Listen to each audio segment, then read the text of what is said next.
اس میں بعض اوقات جو نیکوکار لوگ ہیں ان میں بڑا تکبر پیدا ہو جاتا ہے. مسند احمد میں حدیث ہے کہ ایک گنہگار شخص تھا، اس کا بھائی نیکوکار تھا،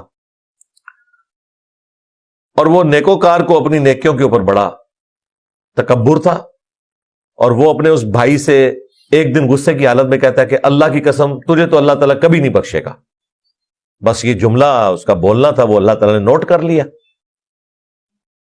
مرنے کے بعد یہ ہوا کہ گنہگار کو اللہ نے بخش دیا اور اس نیکوکار کو اللہ تعالیٰ نے جہنم میں پھینک دیا، اور کہا کہ تو میرے بیاف کے اوپر کس طرح کسی شخص کا فیصلہ کر سکتا ہے؟ یہ تو میرا اختیار ہے کہ میں کسی کے ساتھ آخرت میں کیا معاملہ کروں.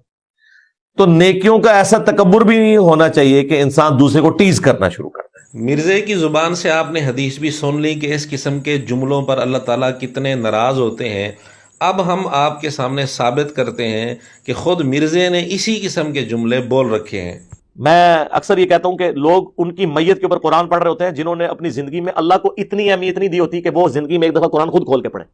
آپ کی عقل یہ مانتی ہے کہ جس شخص نے اللہ کو یہ وقت نہیں دی جو قرآن میں آیا کہ تم نے اللہ کی قدر نہیں کی جس طرح قدر کرنی چاہیے تھی، جس نے اللہ کی بے قدری کی پوری دنیا میں اپنی زندگی کے دوران، یہ قرآن کو کھولنا گوارا نہیں کیا، اب اس کی میت پہ قرآن کھول کے مولوی بیٹھ کے دھونس سے اللہ سے اس کو بخشوا سکتے ہیں؟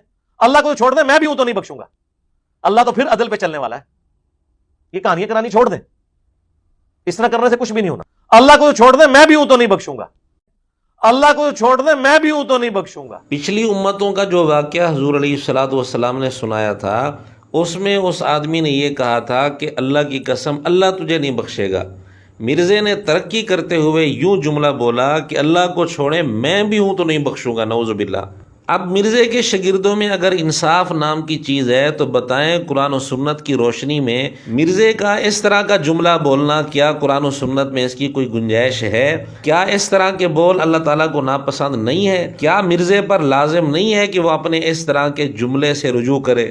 باقی مرزے نے جو دھونس والی بات کی ہے تو نعوذ باللہ یہ بات کسی کے ذہن میں نہیں ہوتی کہ ہم زبردستی دھونس سے اللہ تعالیٰ سے بخشوا لیں گے. ایسا نہیں ہوتا.